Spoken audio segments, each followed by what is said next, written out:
Alright, so the last feature I want to show you of this new page editor is like one of the coolest things I think ever, and it is the mobile view option. So it shows us what our page will look like on a mobile device, and then it gives us the option to edit how it's going to actually look on a mobile device. So that way we can be sure no matter how somebody's viewing our page, whether it's on a desktop or a mobile device, it's going to look freaking awesome. So to enter the mobile view, we come up here and you see the option right here for desktop, which is the view we're currently on. But if you click here, we see what our page will look like on a mobile device.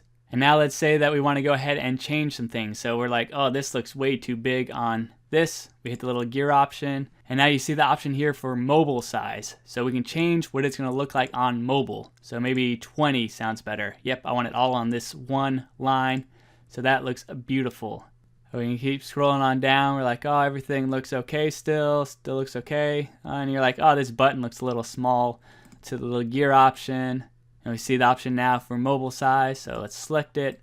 And let's think, 29. Let's make it a little bigger. 32. Let's make it bigger. 54. We're like, oh, crap. That's way too big. Let me go back. Change it. 40. 30. Alright, so that looks good. So I think my page looks awesome on mobile.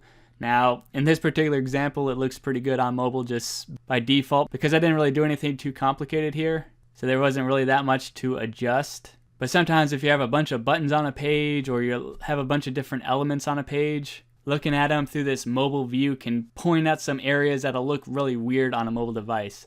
Now I can switch back to the desktop view and make sure that everything still looks good and how I think it should. And yep, it does. And one more thing. So if we select our option here, we hit the little gear, and let's say we only want this check mark to display on a mobile device. And we select mobile here. So now we see it on our mobile device, the little check mark. But if we come to the desktop view, we don't have that option here. So that's how you can view the different elements based off of your device settings. So desktop only. So the video will only show on desktop. However, the check mark will only show on mobile devices.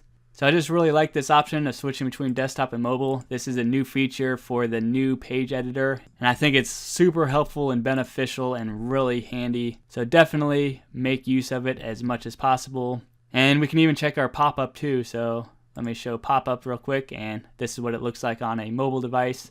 And I could go ahead and edit it as well. So maybe I think that this could look a little bit bigger on mobile devices. Boom, that looks good.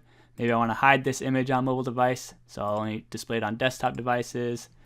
So now if I'm on mobile, I don't get that little image, and I just get the opt-in form. So a lot of functionality and features here, and a lot of ways to really customize it how you need it.